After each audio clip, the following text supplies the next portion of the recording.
From the first moment of our blessed Lord's conception in the womb of the Virgin Mary, he took on everything that was ours, everything proper to human nature. He was like us truly in all things except for sin.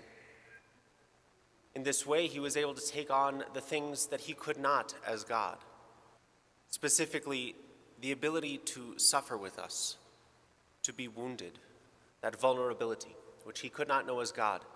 But in taking on our nature, he came to understand not only as our creator, but from within. We see this throughout his entire life. If we look to the moment of his birth, when he was laid in the manger, the wood of the manger could have scraped his skin. The hay could have poked his body. This continued throughout his entire life, perhaps as he was a child running and maybe he tripped and scraped his knee. We see it especially in his public life, when he was rejected, mocked, scorned, blasphemed against by those who should have realized who he was. Over and over he saw again and again how people were turning away from God, just as they had from the moment of Adam and Eve.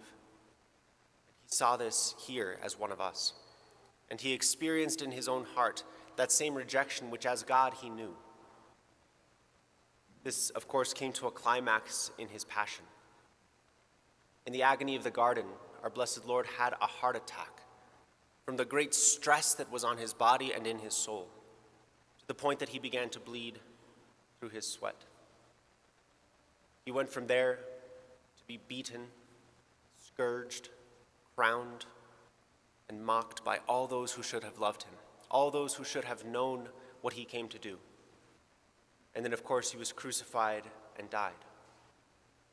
It didn't stop there, however, because even after his death, a Roman soldier, intent on death as they were, took a spear and pierced it through his side, all the way to the center and depths of his heart, to that heart which knew who we are, which knew the great sins of the past, of the future, but also, and more importantly, that heart which is the love of God for us.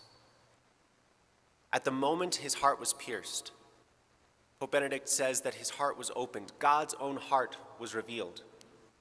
And in that moment, he stepped out of his hiddenness to show us just how far he was willing to go, to show us that love. He was willing to come down from heaven in his Son, take on our weak mortality, die and be pierced to the heart, to show us the depths of God's love, the love which is God himself and which came to us in the Son. There's a great deal here for us, because in that pierced heart is our hope, our consolation, our joy. In that pierced heart is the treasury of graces that God wishes to bestow upon us, and yet we so easily turn away from it. We so easily look the other way, hoping that we'll find some sort of fulfillment and grace in the things of this world. We end up over and over by our sins, reminding even God, of why his heart was pierced. But every time we do that, he continues to love us. And this devotion to the Sacred Heart is a devotion to that very love which goes to the end and beyond. It is our duty then as Christians to be devoted to this heart, to the very love of God which knows no bounds, which knows no limits. And it is our duty in justice to return that love. The whole purpose for this devotion as it started with St. Margaret Mary was to combat this angry notion of God, which made him this wrathful, vengeful, evil God who was out to get us. But again, as Pope Benedict reminds us, particularly in this devotion, we see that God is not distant and angry. He is just, but he loves us, to the point that he is willing to come to us. And in this heart, we realize that he cares and has concern for every single one of us. In every aspect of our lives, from the joyful to the sorrowful, he is there and he knows it because his heart experienced it. We aren't alone then. We aren't just flailing like fish out of water, hoping for some goodness. God, in the heart of his Son, has shown us he loves us. He cares for every single one of you in the depths of your being. And when you sin, he calls you back. When you respond to grace, he rejoices. And he continues to show us he is there. He's not distant and aloof and hidden. In the pierced heart of the crucified, he has stepped out towards us to be with us, to love us. As I said, we can so easily turn from this. And so the other aspect of this devotion is to make reparation. Make reparation to that heart which has been pierced by our own sins, but to return love for love as well. The prophet Ezekiel knew this well. When he asked for his own sign from God, God said, "I will take away your stony hearts and give you hearts of flesh." Not hearts that can endure and just be without pain, but hearts that can be wounded, vulnerable hearts, just like our Lord's.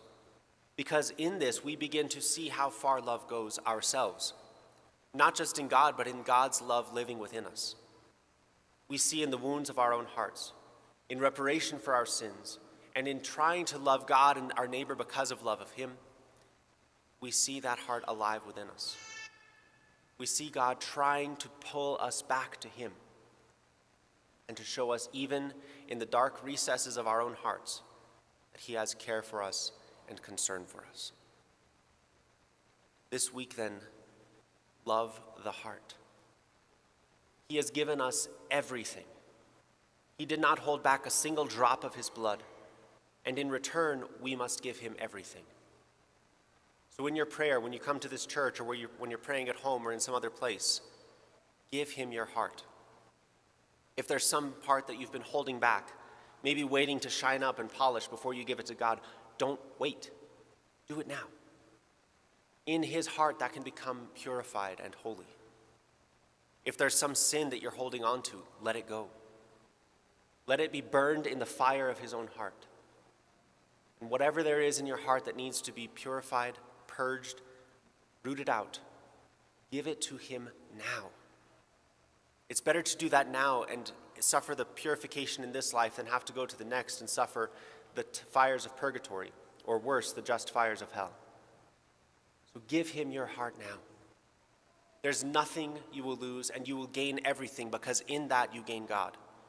You gain his own heart, his own love, and all the graces that are waiting in his heart to give to you.